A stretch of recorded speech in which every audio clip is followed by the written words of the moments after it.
അടിമയിൽ നിന്ന് സ്വതന്ത്രനായ ബിലാൽ റളിയല്ലാഹു അൻഹു തങ്ങളെ ഹബീബായ മുത്ത് റസൂലുള്ളാഹി സ്വല്ലല്ലാഹു അലൈഹി വസല്ലമ തങ്ങളെ കെട്ടിപ്പിടിച്ചു ചുംബിച്ചു.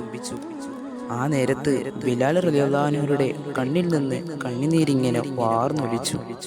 ഇത് കണ്ടു മുത്തുനബി സല്ലല്ലാഹു അലൈഹി വസല്ലമ തങ്ങൾ ചോദിച്ചു, എന്തു പറ്റി ബിലാലേ? ബിലാൽ ഒരു മറുപടി നൽകി, ഹബീബായ തങ്ങളെ, എൻ്റെ ഉമ്മ പോലും എന്നെ ഇത്ര പോലും സ്നേഹിച്ചിട്ടില്ലല്ലോ.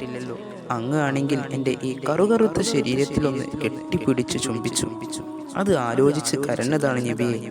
കരുണയുടെ ഉത്തമ ജീവിതമായിരുന്നു നബി സല്ലല്ലാഹു അലൈഹി വസല്ലമ തങ്ങളുടെ. ചൊല്ലാം മുത്ത് റസൂലുള്ളാഹിയിലേക്ക് ഒരു സ്വലാത്ത്. അല്ലാഹുമ്മ സ്വല്ലി അലാ സയ്യിദിനാ മുഹമ്മദിൻ വഅലാ ആലിഹി വസഹ്ബിഹി വസല്ലം.